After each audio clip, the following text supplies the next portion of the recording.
Dennis. I'm Andrew. We are the Crafty Lumberjacks. Welcome back to HGTV Handmade. So quilling is basically the art of rolled paper.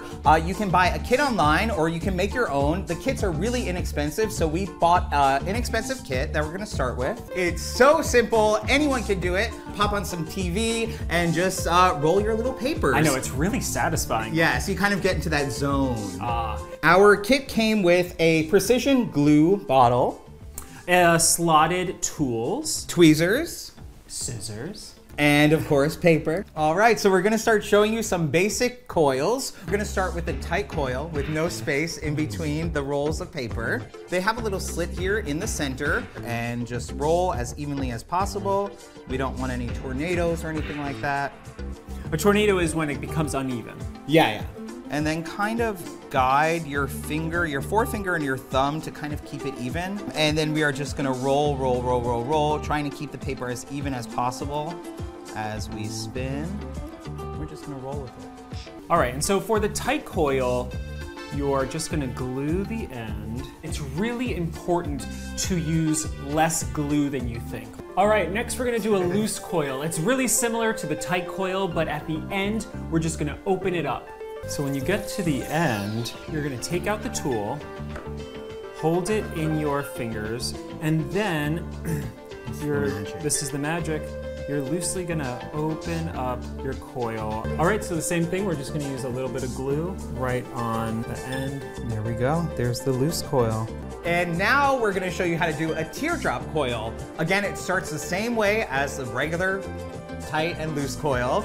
And then once you get to the end there, you're gonna glue it. And then we like to put our seams wherever we're gonna pinch and manipulate the paper to create the shape.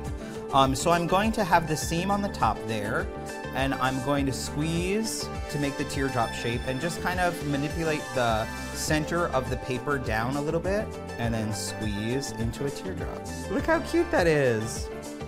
And for our last, we're gonna show you how to do a square and also a diamond. They're two of the same, basically. The square, we're going to roll like a tight coil, open it up, and then pinch sides like a marquee on each side.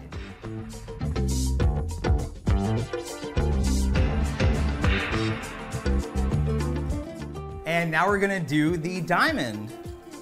Shine bright like a diamond.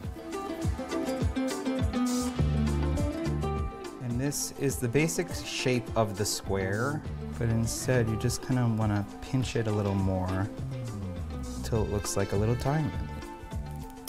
Aww, like the North Star. Hey, looks pretty good. Very cute, very cute. So the first thing we're gonna do is we're gonna splatter the paper with just a little bit of gold paint, just to give it a little bit of interest. Our paper is dry, we cut it to the size of the frame we're using, and now we're going to create a circle for the shape of our planet. I'm just going to glue the ends to create a circle. So now I'm going to place the circle right in the center of the paper. We're gonna break up our planet into different sections. So we're gonna create a kind of a swoosh of the planet right in the center. We're going to do the same thing that Andrew did with the circle.